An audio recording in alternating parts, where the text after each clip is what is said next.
Ya, kita lanjut untuk satu contoh penggunaan kata where dalam pertanyaan di TOEFL test. Ya, kita lihat kalau saya bilang tadi ada 12 detik kita punya waktu untuk melihat eh, selection atau pilihan jawaban untuk pertanyaan selanjutnya ya. Oke, jadi kita kalau lihat di ABCD-nya ini nama-nama tempat, berarti nanti yang ditanyakan adalah where. Kita lihat di sini, setelah kita lihat daftar pilihan jawabannya, baru muncul nanti MP3 soundnya.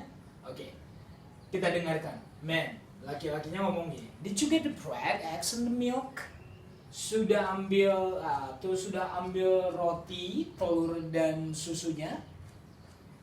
Si perempuan ngomong, dia tidak jawab ya atau tidak. Dia hanya menjawab, sekarang kita perlu untuk antri untuk bayar di pembayaran. The checkout counter itu di kasir maksudnya ya. Oke, kita hanya perlu antri di kasir. Oke, nah, where does the conversation take place? Probably take place. Di mana kira-kira percakapan ini terjadi? Where does the conversation probably take place?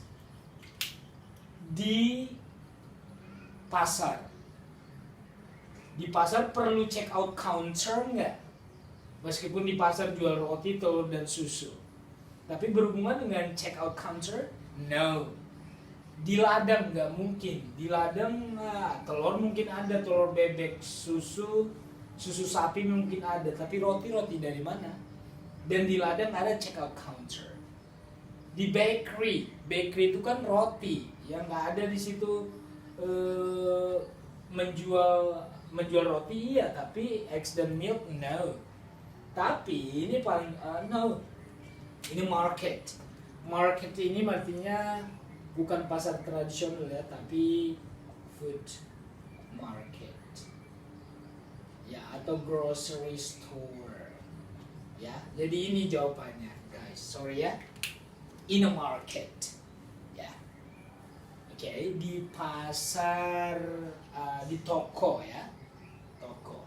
Bukan di restoran, bukan di toko roti, bukan di ladang. Berarti jawabannya adalah in a market. Nah, demikian penjelasan saya.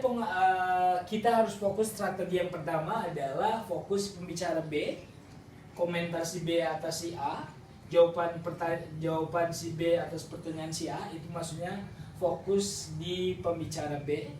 Yang kedua, lihat jawaban yang mengandung sinonim, bukan kata yang sama tapi sinonim, makna yang sama ya. Hindari jawaban yang mengandung kalimat yang mirip. Oke. Nah, jadi itu tadi yang fokusnya ini sebenarnya ada di kata what. What does the man imply? What does the woman imply? Tapi nanti kalau ada kata who and where, tanpa ini juga sebenarnya kita ya, satu yang sering saya lakukan atau yang sering saya dapatkan, nilai paling cepat saya mengerjakan soal-soal yang pertanyaannya nanti mengandung who and where, karena gampang banget ya. Dan kalau what memang kita butuh vocabulary yang banyak untuk memahaminya. Tetapi dengan strategi yang 3 nomor ini juga, meskipun kita tidak paham semua apa yang diomongin si A dan si B, tapi dengan strategi ini kita nanti bisa gambling 70% benar ya, bukan gambling 50-50. So I'm Gunawan Tambun Saribu, and nanti saya lanjut dengan yang long conversation, bagaimana cara strategi cara menjawab long conversation. Nah, ingat, untuk short conversation, karena ada 30 soal dari 50 soal di listening, ini kita mencuri poin paling tinggi sebenarnya di short dialogue atau short conversation.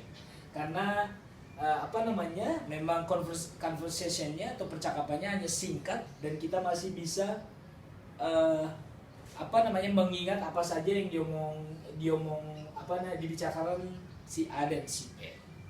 Oke, dan kosakatanya juga tidak untuk yang 30 pertanyaan di short conversation itu, yang saya lihat vocabulary-nya juga yang colloquial.